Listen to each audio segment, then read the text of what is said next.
मित्रांनो, खरीप पीक विमा 2025 संदर्भात काही महत्त्वाचे अपडेट येतं. आपल्याला माहिती आहे 13 मे 2026 म्हणजे उद्याच्याला पीक विमा कंपनीची एक बैठक होणार होती आणि उद्याच्याला ती बैठक होणार आहे. यामध्ये परभणी जिल्ह्यातील जो पीक विम्याचा प्रलंबित प्रश्न आहे, ज्यांना कॅल्क्युलेशन अवॉइडेड दाखवतोय किंवा रक्कम कमी दाखवते, या संदर्भात एक चर्चा होणार आहे आणि परभणी जिल्ह्याचा पीक विम्याची उद्या बैठकीमध्ये यावर चर्चा होऊन एक तोडगा निघणार आहे. यानंतर मित्रांनो, धाराशिव जिल्ह्याच्या पीक विम्याच्या संदर्भात एक महत्त्वाचा अपडेट आहे. आपल्याला माहिती आहे याचं प्रकरण जे होतं ते कोर्टात गेलेलं होतं आणि कोर्टात गेल्यानंतर याचा जो निकाल आहे तो निकाल आलेला आहे आणि पीक विमा कंपनीच्या माध्यमातून जो पीक विमा आहे तो 2025चा खरीपाचा पीक विमा देण्यासाठी संमती दर्शवण्यात आलेली आहे.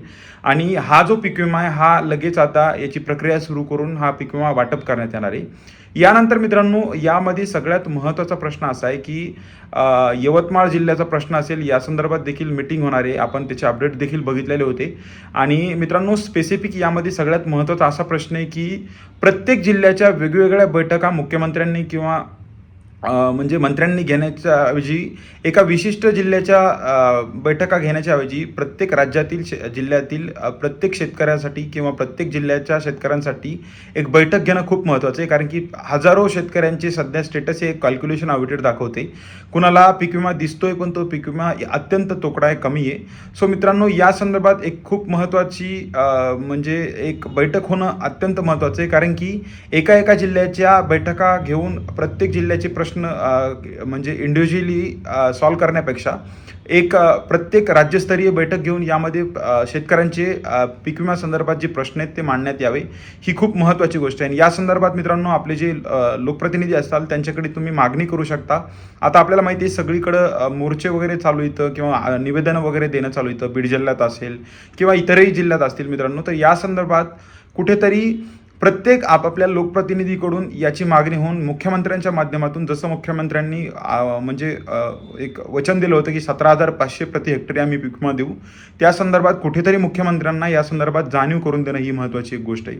सो मित्रांनो, आपल्याला जर आपल्या पीक विमा दाखवत नसेल तर तुम्ही कृपया तुमच्या तहसीलदार किंवा संबंधित अधिकाऱ्यांना तुम्ही एक निवेदन द्या आणि आपल्या लोकप्रतिनिधीला देखील तुम्ही याची मागणी करू शकता. जेणेकरून मित्रांनो, प्रत्येक जिल्ह्यातून जर प्रश्न यायला लागले तर त्यावर कुठेतरी सिरियस होऊन सरकार एक बैठका घेऊन त्यावर तोडगा निघू शकतो. यानंतर मित्रांनो, आपल्याला माहिती आहे राज्य सरकारचं जे अनुदान आहे ते अनुदान देखील अर्धवट असल्यामुळे जे पूर्ण रक्कम जी दाखवते ती भेटत नाही आहे. सो हे खूप महत्त्वाचे अपडेट येतं. ज्या जिल्ह्यामधून निवेदनं वगैरे दिले नाही तर त्यांनी देण्याचा प्रयत्न करा. कारण की मित्रांनो, पीक विमा हा घरी बसून भेटणार नाही आहे. प्रत्येक शेतकऱ्याला त्यामध्ये सहभाग घ्यावा लागेल आणि प्रत्येक शेतकऱ्याला निवेदनं द्यावं लागतील. त्याशिवाय मित्रांनो, हा पीक विम्याचा प्रश्न सुटणार नाही आहे.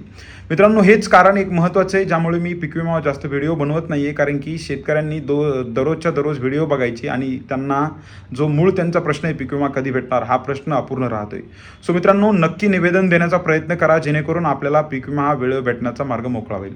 सो हेच एक काही महत्त्वाचे अपडेट द्यायचे होते. आपला नेहमी हेतू असतो मित्रांनो तुमच्यापर्यंत खरी आणि जेन्युइन माहिती पोहोचण्याचा.